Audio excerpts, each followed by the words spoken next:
Hello and welcome to this edition of Tab Tuesday, where I'm sharing one tab that I have open that is helping families know better, do better, and feel better.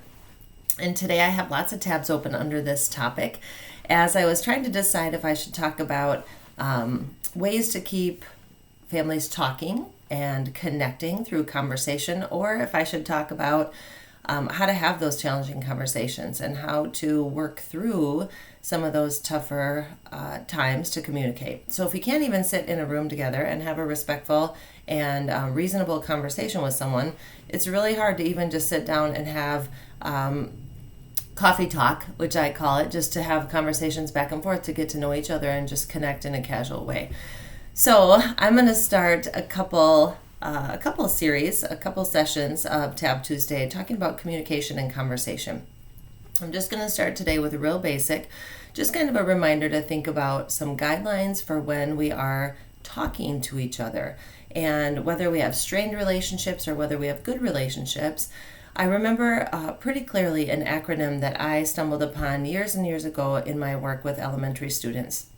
And that acronym is THINK, THINK. And the acronym is really helpful when it comes to thinking about definitely what you're saying and how you're saying it. So let's talk about that a little bit and break it down. And I'll link to a couple posters of that. So if you want to print them off and hang them in your home or in your office as a visual reminder to get started on this topic, please feel free to do so. So the first one is in the THINK acronym is T. Is it true? Think about the things that we're saying to our family, to our friends, even to our coworkers. Is what we're really saying true? Do we know it to be true by fact?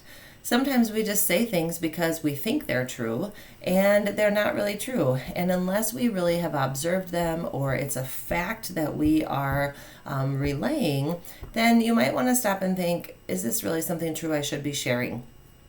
The next one is H, helpful. Is what I'm saying helpful to the person who's going to hear it? How am I saying it so they can take it and use it to benefit themselves and to grow and to be better or do better?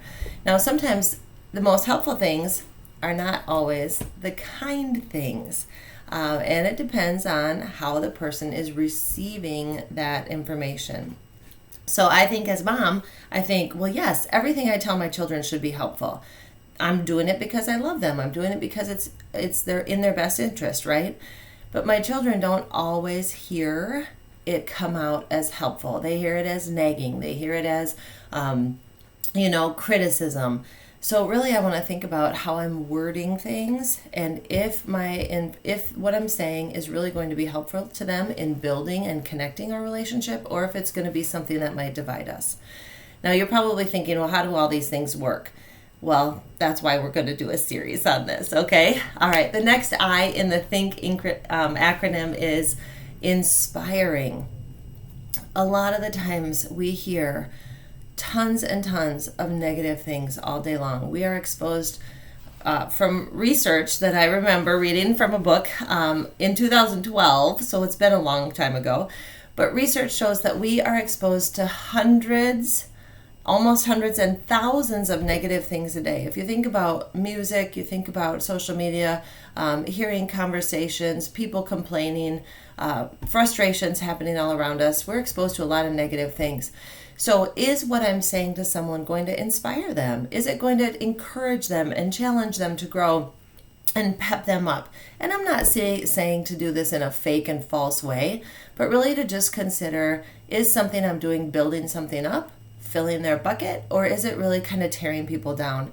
And especially I think in today's society with our children who are exposed to a lot of different negatives and comparisons, are we really inspiring our kids to be their own spirit, their own actual selves, and inspiring them to really nurture their gifts?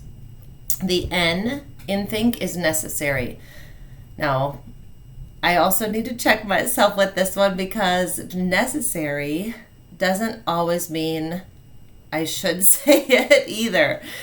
Is it necessary? My kids have grown up in my house, right, their whole lives. So even at 18, 19, and 21, the things that I'm saying to them, they know. if I'm telling them and reminding them that they have to do their chores and make their bed, or let's finish your laundry, or pick up after yourselves, or clean up the dishes, right?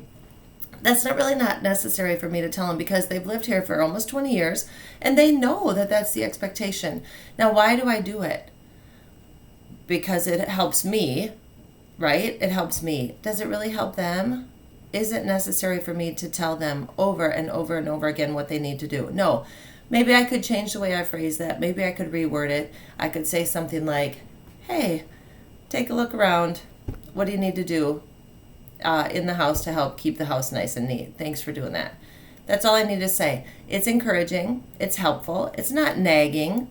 I'm trying to help inspire them to take ownership, be self-motivated, right? So those are some things to think about when it comes to necessary. And the final K in think is it kind? Not everything that we say, especially in emotions of anger, frustration, or impatience, is what we say kind, right? Sometimes I even catch myself still saying things that I'm just like, seriously, is this really, does this how it has to be, or is there something else that you can do? Think about the way that you think. Think about the THINK acronym. Think about what you're saying. When you start to be a little bit more mindful about, is what you're saying true, helpful, inspiring, necessary, and kind? When you have those kinds of things in the background, when you're kind of thinking about setting limits and boundaries for communication, trying to help your children understand ways to communicate effectively, use this acronym as a place to start. The next couple weeks, we are going to be exploring communication and having conversation with connection. So there you have it, a baseline to start this topic. Something to remind you to help families and yourselves know better, do better, and feel better. And we'll see you next time.